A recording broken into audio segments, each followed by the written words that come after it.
ನಮಸ್ಕಾರ ಸ್ನೇಹಿತರೆ. ಸೂರ್ಯಗ್ರಹಣದಂದೇ ಚಂದ್ರ, ಬುಧ, ರಾಹು ಸಂಚಾರ. ಈ ಮೂರು ರಾಶಿಯವರ ಭಾಗ್ಯದ ಬಾಗಿಲು ಓಪನ್. ಹೌದು, ಸೆಪ್ಟೆಂಬರ್ 21ರಂದು ಬಹಳ ವಿಶೇಷವಾದ ದಿನವಾಗಿದ್ದು, ಈ ದಿನ ವರ್ಷದ 2ನೇ ಮತ್ತು ಕೊನೆಯ ಸೂರ್ಯಗ್ರಹಣವು ಸಂಭವಿಸಲಿದೆ. ಇದರೊಂದಿಗೆ ಚಂದ್ರ, ಬುಧ ಮತ್ತು ರಾಹು ಗ್ರಹಗಳು ತಮ್ಮ ನಕ್ಷತ್ರವನ್ನು ಬದಲಾಯಿಸಲಿದ್ದಾರೆ. ಇದರಿಂದಾಗಿ ಮೂರು ರಾಶಿಗೆ ಸೇರಿದ ಜನರಿಗೆ ಸಾಕಷ್ಟು ಶುಭ ಫಲಗಳ ಪ್ರಾಪ್ತಿಯಾಗುವುದು. ಆ ಅದೃಷ್ಟಶಾಲಿ ರಾಶಿಗಳು ಯಾವುವೆಂದು ತಿಳಿಯೋಣ. ಜ್ಯೋತಿಷ್ಯದ ಪ್ರಕಾರ 2025ರ ಸೆಪ್ಟೆಂಬರ್ 21ರಂದು ಅದ್ಭುತವಾದ ಘಟನೆ ನಡೆಯಲಿದೆ. ಈ ದಿನ 2025ರ 2ನೇ ಮತ್ತು ಕೊನೆಯ ಸೂರ್ಯಗ್ರಹಣವು ಸಂಭವಿಸುವುದು. ಜ್ಯೋತಿಷ್ಯದ ಪ್ರಕಾರ ಸೆಪ್ಟೆಂಬರ್ 21ರ ರಾತ್ರಿ 10:59ಕ್ಕೆ ಈ ಗ್ರಹಣವು ಮಧ್ಯರಾತ್ರಿ 3:23ರವರೆಗೆ ಇರುವುದು. ಹಾಗಾಗಿ ಈ ಗ್ರಹಣವು ಭಾರತದಲ್ಲಿ ನೋಡಲು ಸಿಗುವುದಿಲ್ಲ. ಆದರೆ ಜ್ಯೋತಿಷ್ಯದ ಪ್ರಕಾರ ಕೆಲವು ರಾಶಿಗಳಿಗೆ ಸೇರಿದ ಜನರ ಜೀವನದ ಮೇಲೆ ಈ ಗ್ರಹಣದ ಪ್ರಭಾವವನ್ನು ನೋಡಬಹುದಾಗಿದೆ.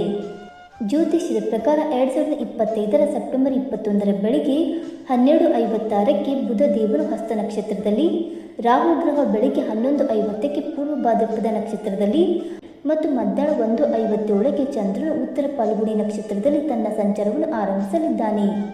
ಸೂರ್ಯಗ್ರಹಣದ ಈ ದಿನ ಮನಸ್ಸು, ತಾಯಿ, ಮಾನಸಿಕ ಸ್ಥಿತಿ, ಸ್ವಭಾವ ಇತ್ಯಾದಿಗಳನ್ನು ಕರುಣಿಸುವ ಚಂದ್ರನು ಮಾತು, ಸಂಚಾರ, ಚರ್ಮ, ವ್ಯಾಪಾರ ಇತ್ಯಾದಿಗಳನ್ನು ಪ್ರತಿನಿಧಿಸುವ ಬುಧನು ತನ್ನ ಚಲನೆಯನ್ನು ಬದಲಾಯಿಸುವ ಮೂಲಕ ಯಾವ ಮೂರು ರಾಶಿಗೆ ಸೇರಿದ ಜನರಿಗೆ ಅಪಾರವಾದ ಧನ ಲಾಭವನ್ನು ಹೊಂದುವ ಸಂಭವ ಹೆಚ್ಚಾಗಿರುವುದು ಎಂದು ತಿಳಿದುಕೊಳ್ಳೋಣ. ಬನ್ನಿ ಸ್ನೇಹಿತರೆ, ಅದಕ್ಕೂ ಮುಂಚೆ ನೀವು ನಮ್ಮ ಚಾನಲ್ಗೆ ಸಬ್ಸ್ಕ್ರೈಬ್ ಮಾಡದೆ ನೋಡ್ತಾ ಇದ್ದರೆ ದಯವಿಟ್ಟು ನಮ್ಮ ಚಾನಲ್ಗೆ ಸಬ್ಸ್ಕ್ರೈಬ್ ಮಾಡಿಕೊಳ್ಳಿ ಸ್ನೇಹಿತರೆ. ಹಾಗೆ ವೈದಿಕ ಜ್ಯೋತಿಷ್ಯ ಮತ್ತು ಆಚಾರ ವಿಚಾರಗಳಲ್ಲಿ ನಂಬಿಕೆ ಇದ್ದರೆ ವಿಡಿಯೋವನ್ನು ತಪ್ಪದೆ ಲೈಕ್ ಕೊಟ್ಟು ನಿಮ್ಮ ಆತ್ಮರಿಗೆ ಶೇರ್ ಮಾಡಿ. ಮೊದಲನೆಯದಾಗಿ ಮೇಷರಾಶಿ. ಇದೇ ಸೆಪ್ಟೆಂಬರ್ 21ರ ಸೂರ್ಯಗ್ರಹಣದ ದಿನ ಚಂದ್ರ, ಬುಧ ಮತ್ತು ರಾಹು ಗ್ರಹಗಳು ತನ್ನ ನಕ್ಷತ್ರವನ್ನು ಬದಲಾಯಿಸುವ ಮೂಲಕ ಮೇಷರಾಶಿಗೆ ಸೇರಿದ ಜನರ ಜೀವನದಲ್ಲಿ ಸ್ಥಿರತೆ ಉಂಟಾಗುವುದು.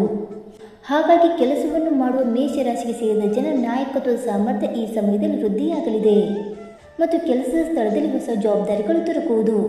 ಮತ್ತು ವ್ಯಾಪಾರವನ್ನು ಮಾಡುವ ಮೇಷರಾಶಿಗೆ ಸೇರಿದ ಜನರು ತಮ್ಮ ವಿರೋಧಿಗಳ ಷಡ್ಯಂತ್ರವನ್ನು ಎದುರಿಸಬೇಕಾಗಿ ಬರುವುದಿಲ್ಲ. ಹಾಗೆಯೇ ಮೇಷರಾಶಿಗೆ ಸೇರಿದ ಜನರ ಸ್ನೇಹಿತರು ಈ ಅವಧಿಯಲ್ಲಿ ನಿಮ್ಮ ಬೆಂಬಲಕ್ಕೆ ಸದಾ ಇರುವರು. ಜೊತೆಗೆ ಮೇಷರಾಶಿಗೆ ಸೇರಿದ ಜನರು ಗಂಭೀರವಾದ ಆರೋಗ್ಯ ಸಮಸ್ಯೆಯಿಂದ ಬಳಲುತ್ತಿದ್ದರೆ ಈ ಅವಧಿಯಲ್ಲಿ ನಿಮ್ಮ ಆರೋಗ್ಯವು ಬಹಳಷ್ಟು ಸುಧಾರಿಸುವುದರೊಂದಿಗೆ ನೀವು ಜೀವನದಲ್ಲಿ ಸಂತೋಷಮಯವಾದ ಕ್ಷಣಗಳನ್ನು ಕಳೆಯುವಿರಿ. ಎರಡನೆಯದಾಗಿ ಮಿಥುನ ರಾಶಿ. ಚಂದ್ರ, ಬುಧ ಮತ್ತು ರಾಹು ಗ್ರಹಗಳ ಕೃಪೆಯಿಂದಾಗಿ ಮಿಥುನ ರಾಶಿಗೆ ಸೇರಿದ ಜನರು ಸಮಾಜದಲ್ಲಿ ತಮ್ಮದೇ ಆದಂತಹ ಹೊಸ ಹೆಸರನ್ನು ಪಡೆಯುವರು. ಜೊತೆಗೆ ಈ ಹೊಸ ಸಂಪರ್ಕಗಳಿಂದಾಗಿ ಸಾಮಾಜಿಕ ಜೀವನದಲ್ಲಿ ನೀವು ಎಲ್ಲರೊಂದಿಗೆ ಉತ್ತಮವಾಗಿ ಬೆರೆಯುವಿರಿ. ಹಾಗೆ ಕೆಲಸವನ್ನು ಮಾಡುವ ಮಿಥುನ ರಾಶಿಗೆ ಸೇರಿದ ಜನರು ಈ ಅವಧಿಯಲ್ಲಿ ತಮ್ಮ ವಿರೋಧಿಗಳಿಂದ ಮುಕ್ತಿಯನ್ನು ಪಡೆಯುವ ಸಂಭವ ಕೂಡ ಹೆಚ್ಚಾಗಿರುವುದು. 2025ರ ಸೆಪ್ಟೆಂಬರ್ 21ರ ಸಮಯ ಹೂಡಿಕೆಯನ್ನು ಮಾಡಬೇಕೆಂದಿರುವ ಮಿಥುನ ರಾಶಿಗೆ ಸೇರಿದ ಜನರಿಗೆ ಸಾಕಷ್ಟು ಉತ್ತಮವಾಗಿರಲಿದೆ. ಇದರೊಂದಿಗೆ ಸಂಬಂಧಗಳಲ್ಲಿ ಪ್ರೀತಿ ಹೆಚ್ಚಾಗುವುದು ಮತ್ತು ಮಿಥುನ ರಾಶಿಗೆ ಸೇರಿದ ಜನರ ಮಾತಿನಲ್ಲಿ ಸಾಕಷ್ಟು ಸೌಮ್ಯತೆ ಇರುವುದು. ಮತ್ತು ಮಿಥುನ ರಾಶಿಗೆ ಸೇರಿದ ಯುವಕರು ಆರೋಗ್ಯಕ್ಕೆ ಸಂಬಂಧಿಸಿದಂತೆ ಸೆಪ್ಟೆಂಬರ್ ತಿಂಗಳ ದ್ವಿತೀಯ ಭಾಗದಲ್ಲಿ ಶಕ್ತಿಯುತರಾಗಿರುವರು. ಇನ್ನು ಮೂರನೆಯದಾಗಿ ವೃಶ್ಚಿಕ ರಾಶಿ. ಮೇಷ ಮತ್ತು ಮಿಥುನ ರಾಶಿಗೆ ಸೇರಿದ ಜನರೊಂದಿಗೆ ವೃಶ್ಚಿಕ ರಾಶಿಗೆ ಸೇರಿದ ಜನರಿಗೆ 2025ರ ಕೊನೆಯ ಸೂರ್ಯಗ್ರಹಣದ ದಿನವೇ ಚಂದ್ರ, ಬುಧ ಮತ್ತು ರಾಹು ಗ್ರಹಗಳು ತಮ್ಮ ನಕ್ಷತ್ರವನ್ನು ಬದಲಾಯಿಸುವ ಮೂಲಕ ಹೆಚ್ಚಿನ ಲಾಭವನ್ನು ಉಂಟು ಮಾಡಲಿದೆ. ಈ ಅವಧಿಯಲ್ಲಿ ಕೆಲಸವನ್ನು ಮಾಡುವ ವೃಶ್ಚಿಕ ರಾಶಿಗೆ ಸೇರಿದ ಜನರು ತಮ್ಮ ವೃತ್ತಿ ಜೀವನದಲ್ಲಿ ಯಾವುದಾದರೂ ದೊಡ್ಡ ಯಶಸ್ಸನ್ನು ಈ ಸೆಪ್ಟೆಂಬರ್ ತಿಂಗಳಿನಲ್ಲಿ ಪಡೆಯುವ ಯೋಗ ದೊರಕುವುದು. ಇದರೊಂದಿಗೆ ವೃಶ್ಚಿಕ ರಾಶಿಗೆ ಸೇರಿದ ಜನರು ಈ ಅವಧಿಯಲ್ಲಿ ಆರೋಗ್ಯದ ಸಂಪೂರ್ಣ ಬೆಂಬಲವನ್ನು ಪಡೆಯುವರು. ಈ ಅವಧಿಯಲ್ಲಿ ವೃಶ್ಚಿಕ ರಾಶಿಗೆ ಸೇರಿದ ಜನರು ತಮ್ಮ ಸಂಬಂಧಗಳ ಬಗ್ಗೆ ಹೆಚ್ಚಿನ ಕಾಳಜಿ ಹಾಗೂ ಎಚ್ಚರಿಕೆಯಿಂದ ಇರುವುದು ಉತ್ತಮ. ಸೆಪ್ಟೆಂಬರ್ ತಿಂಗಳಿನಲ್ಲಿ ಕಲೆಗೆ ಸಂಬಂಧಿಸಿದಂತಹ ಕ್ಷೇತ್ರದಲ್ಲಿ ಕೆಲಸವನ್ನು ಮಾಡುವ ವೃಶ್ಚಿಕ ರಾಶಿಗೆ ಸೇರಿದ ಯುವಕರು ಸಮಾಜದಲ್ಲಿ ತಮ್ಮದೇ ಆದಂತಹ ಉತ್ತಮ ಹೆಸರನ್ನು ಪಡೆಯುವರು.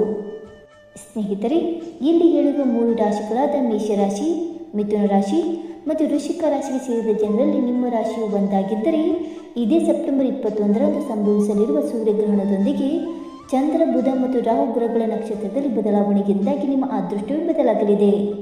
ಹಾಗೆ 2025ರ 2ನೇ ಹಾಗೂ ಕೊನೆಯ ಸೂರ್ಯಗ್ರಹಣದೊಂದಿಗೆ ನೀವು ಚಂದ್ರ, ಬುಧ ಹಾಗೂ ರಾಹು ಗ್ರಹಗಳ ವಿಶೇಷ ಕೃಪೆಗೆ ಪಾತ್ರರಾಗುವಿರಿ. ಹಾಗಾಗಿ ಈ ಅವಧಿಯಲ್ಲಿ ನೀವು ಯಾವುದೇ ಕೆಲಸಕ್ಕೆ ಕೈ ಹಾಕಿದರೂ ಅಪಾರವಾದ ಲಾಭ ದೊರಕುವುದರೊಂದಿಗೆ ಸುಖ, ಸಮೃದ್ಧಿ, ಧನ ಸಂಪತ್ತಿನಿಂದ ಕೂಡಿದ ಐಷಾರಾಮಿ ಜೀವನವನ್ನು ನಡೆಸುವ ಅದ್ಭುತವಾದ ಅವಕಾಶವೂ ಕೂಡ ಲಭಿಸಲಿದೆ.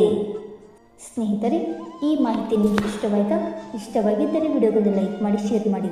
ಹಾಗೆ ನಿಮ್ಮ ಅನಿಸಿಕೆ ಮತ್ತು ಅಭಿಪ್ರಾಯವನ್ನು ತಪ್ಪದೆ ಕಮೆಂಟ್ ಮೂಲಕ ತಿಳಿಸಿ ಸ್ನೇಹಿತರೆ. ವಿಡಿಯೋ ನೋಡಿದ್ದಕ್ಕಾಗಿ ಧನ್ಯವಾದಗಳು. Thank you so much.